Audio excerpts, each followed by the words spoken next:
ओम नासदी सूक्त ऋग्वेद मंडल 10 सूक्त 129 मंत्र 1। ओम न असत आसीत नो सत आसीत तदानीं न आसीत रजा नो व्योमा परहयत् किम अवरीवा कुहकस्य शर्मन् अंभा किम आसीत गहनम गभीरम।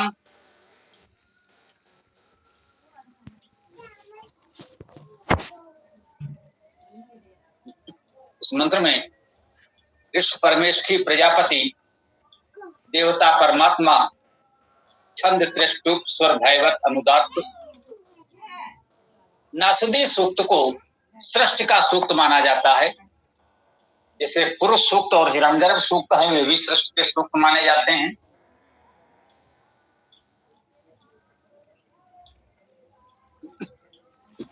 सृष्टि सूक्त कहने का भाव होता है कि सृष्टि का उद्भव विकास कैसे हुआ, इस विषय में कुछ समझने समझाने का प्रयास इन सूक्तों में है।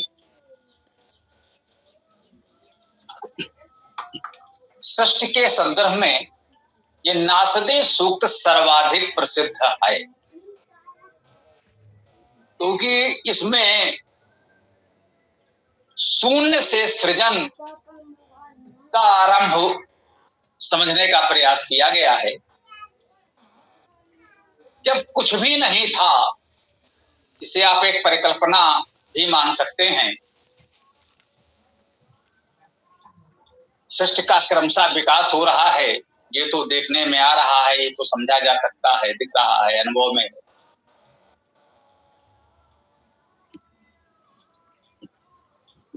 इस पर जब हम कुछ ऊहा करते हैं, चिंतन करते हैं, मनन करते हैं, तो भाव विचार आता है कि क्या ऐसा भी कभी कोई समय रहा होगा जब ये सृष्टि न रही हो, ये सूर्य चंद्र तारे इत्यादि न रहे हों। जब कुछ भी नहीं था तब क्या स्थिति थी, उसको समझने का प्रयास इस नासदी सूक्त में है। इसलिए ये वेद के अध्येताओं के मध्य बहुत अधिक चर्चित और समादृत है, सम्मानित।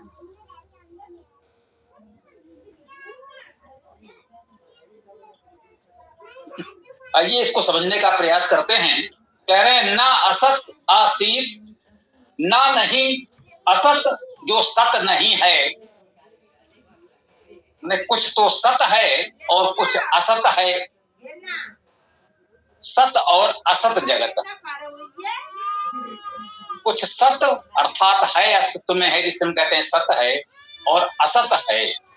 कह रहे हैं ना असत आसीत, ये नासदी सूक्त जो कहा जा रहा है वो इसी से आया है। समानता पढ़ते तो नहीं, आज हमारा मन है कि इस मंत्र का संहिता पाठ भी आप देखें। नासदी सूक्त का नामकरण हो जाएगा। ना सदासीनो सदासीत तदानीं नासीद्रजो नो वेमा परोयत् किमावरीवा कुहिकस्य शर्मन् अंभा किमासीत गहनम गभीरम। हम लोग सामान्यतः सरलता के लिए संधियां विग्रह करके पढ़ते हैं, इसे हम लोग सरल पाठ कहते हैं। ये नासदी सूक्त जो है, जो संहिता पाठ है, आप देखिए शब्द प्रारंभ हो रहा है ना सदासीत। ना शब्द वहीं से उठाया गया है, ना सदी सूक्त, ना असत वाला सूक्त। वो सूक्त जिसका आरंभ कह सकते हैं प्रथम शब्द ना असत है, ना सद। ना असत, असत तो है ही नहीं। तो हम यहां कह क्या रहे हैं, ना असत आसीत, असत नहीं था।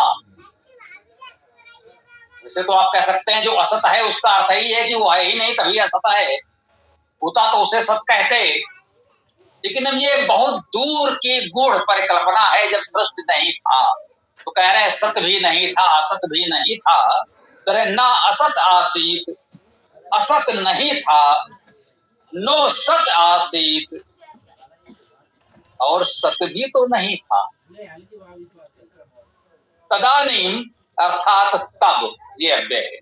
तदानीम तब, तब अर्थात सृष्टि होने से पूर्व की जो अवस्था है उसके विषय में बता रहे हैं। न सत आसीत, नो असत आसीत, न तब सत था और न असत था, असत भी नहीं था, सत भी नहीं था। न आसीत रजा, ना नहीं आसीत था, रजा रज, न आसीत रजा, रज नहीं था। तो भी रज का अर्थ रंगना, रंग भी मान लें, रज कण सूक्ष्म कण भी मान लें। कहते हैं सूक्ष्म रज कणों से सृष्टि का सृजन हो सकता है। तो कह रहे हैं तब तो ये रज भी नहीं था। रज का अर्थ यहाँ प्रकाश भी किया गया है।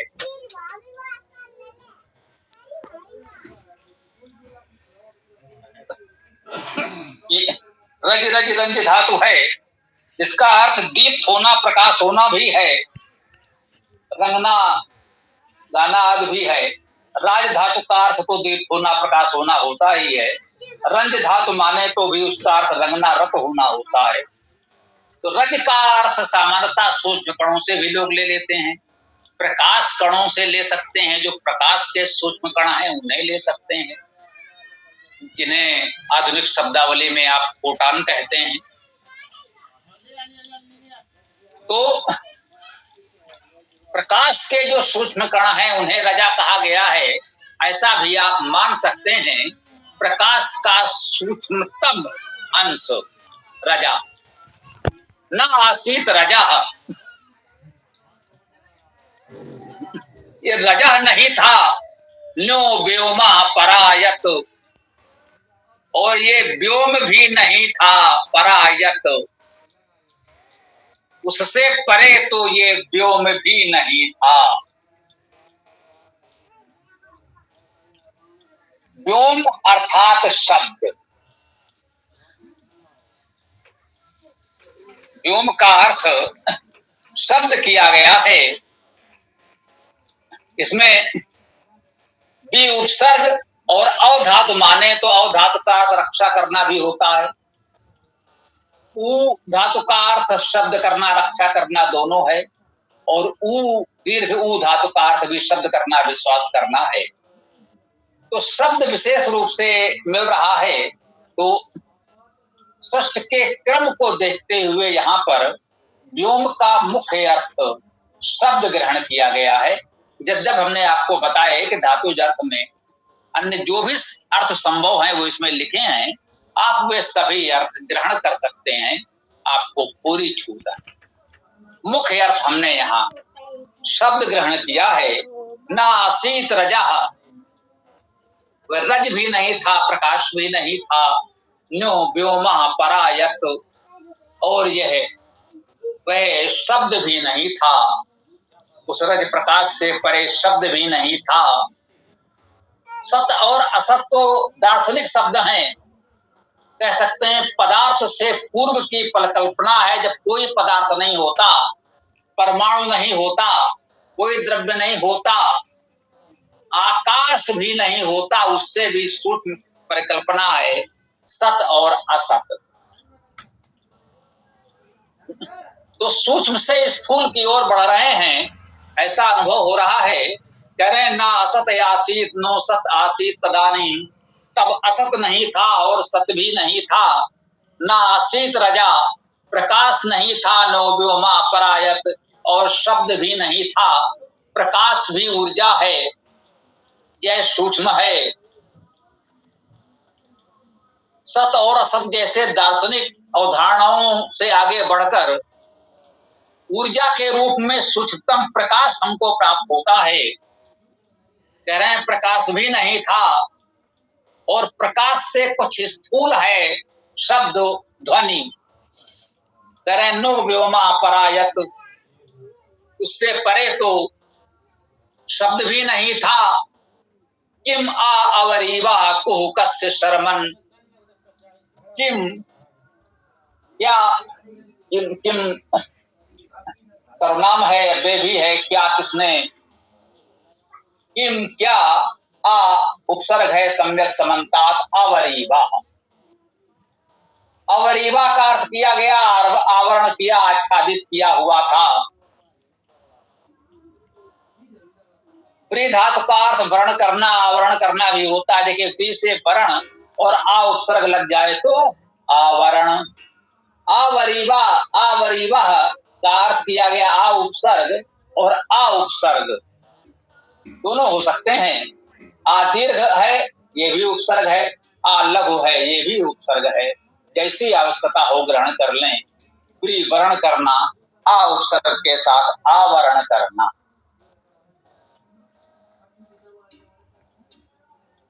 किम आ अवरीवा, यह कैसा आवरण था।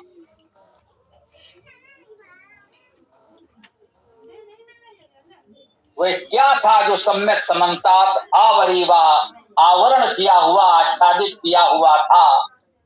कुहु कह रहे हैं,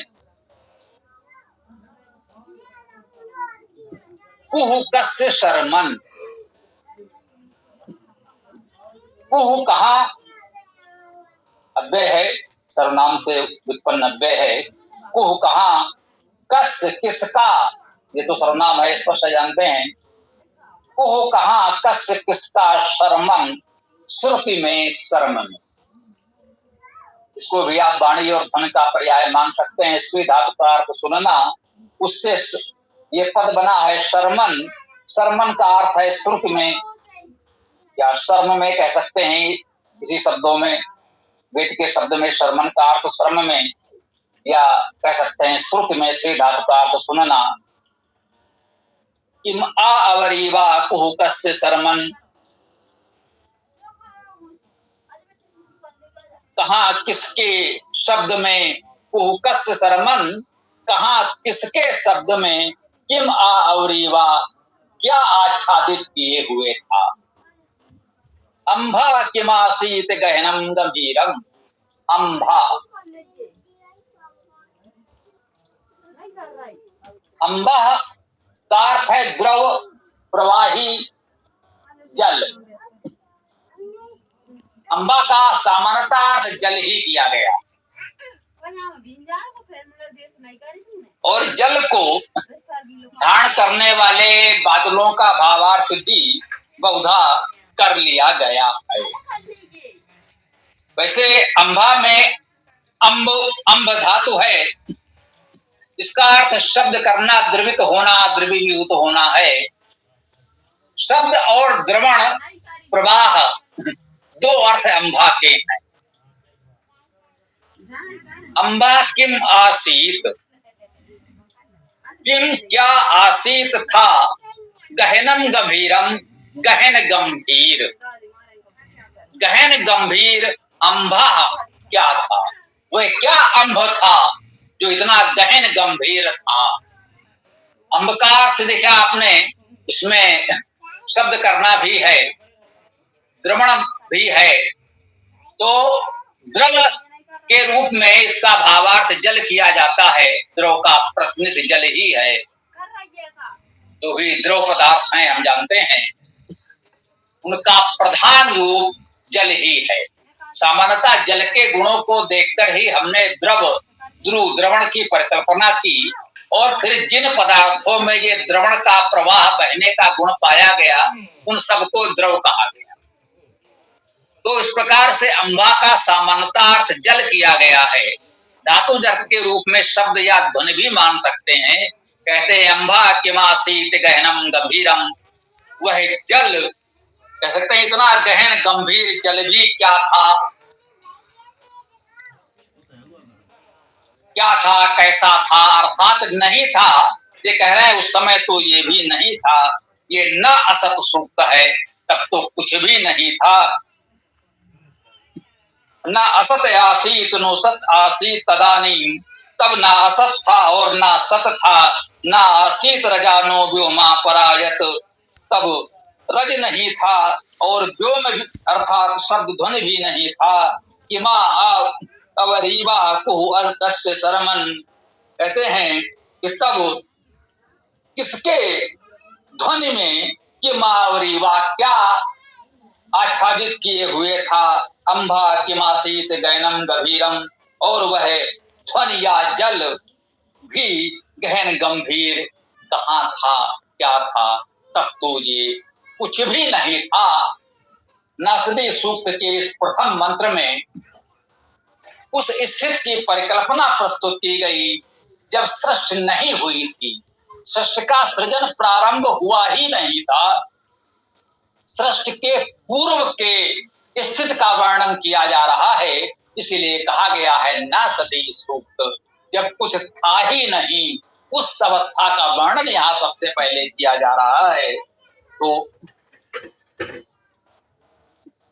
इसका भावार्थ देख लेते हैं।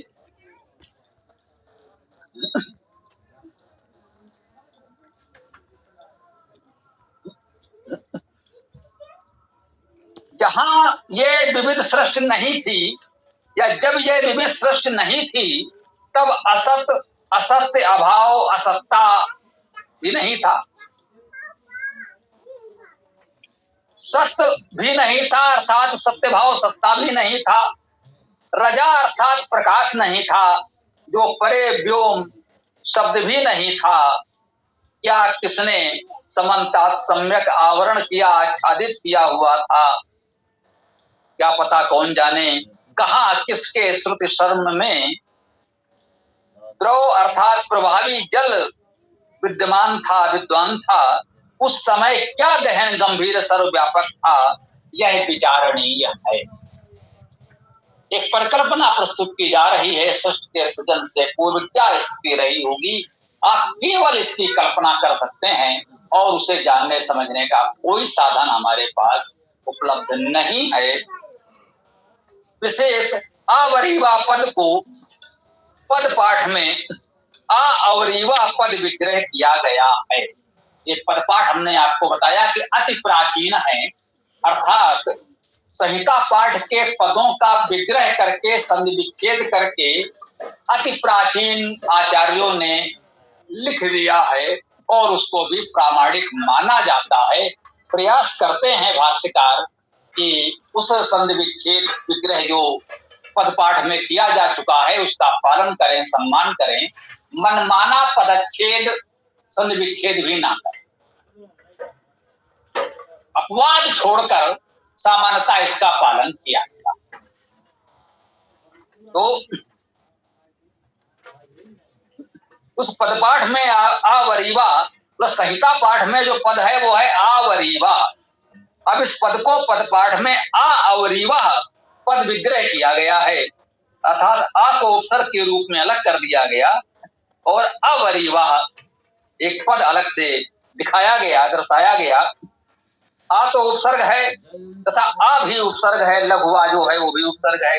व्री धातु का अर्थ वर्ण करना है। आ उपसर्ग के साथ व्री धातु का अर्थ आवरण करना, आच्छादित करना होता है। ये भी हम लोग जानते हैं, परिचित हैं। आ उपसर्ग को निषेध अर्थ में मानने पर अवरीवा का अर्थ अनावरण होगा। आवरण भी है, अनावरण भी है। वही तो कह रहे हैं, तब क्या था कुछ समझ में नहीं आ रहा है। सत भी नहीं, असत भी नहीं, प्रकाश भी नहीं, ध्वन भी नहीं, आवरण आच्छादन भी नहीं, अनावरण भी नहीं, कुछ भी नहीं था। क्या कैसा था, कैसे जाने। आ को क्रिया उपसर्ग मानकर इसका अर्थ आवरण किया, आच्छादित किया ऐसा कर सकते हैं। अर्थात उस समय जो कुछ था वो किसको किसने आच्छादित किया था क्या जाने, आवरण किया, आच्छादित किया ऐसा अर्थ ही। कुछ विद्वानों ने पदपाठ की उपेक्षा कर आवरीवा का अर्थ आवरण आच्छादन किया है। इसमें खैर उपेक्षा की बहुत बड़ी बात तो नहीं है, क्योंकि आवरण आच्छादन तो लगभग है ही, वो बात तो ठीक है। तो इस प्रकार से नासदी सूक्त के इस प्रथम मंत्र की चर्चा को हम यहाँ विराम दे सकते हैं। षष्ठ के पूर्व की अवस्था को अति सुंदर काव्यात्मक रूप में प्रस्तुत किया गया। आगे आप देखेंगे नासदी सूक्त षष्ठ सूक्त है तो आप कह सकते हैं एक प्रकार से गंभीर दर्शन का सूक्त है। वैदिक दर्शन इसमें आपको स्पष्ट होता हुआ दिखेगा। परंतु एक निवेदन और करना चाहते हैं। दर्शन जैसे शुष्क गंभीर विषय को जिस पदावली में व्यक्त किया गया है, आश्चर्यचकित रह जाएंगे। ये कितना सुंदर सरस काव्य बन गया है। यह इसकी बहुत बड़ी विशेषता है। इस काव्य रस का आनंद न ले सके तो फिर वेद पाठ का, वेद के स्वाध्याय का पूरा लाभ, पूरा आनंद हमको नहीं मिलेगा। मुझे लगता है ये बहुत सुंदर सरस उत्तम काव्य है। ये वेद की ही विशेषता है कि दर्शन जैसे शुष्क गंभीर विषय को भी एक उत्तम सरस काव्य के रूप में प्रस्तुत कर दिया जाए। तो इसके साथ ही हम इस प्रथम मंत्र की चर्चा को, व्याख्या को यहाँ विराम देते हैं। अब आगे आप लोग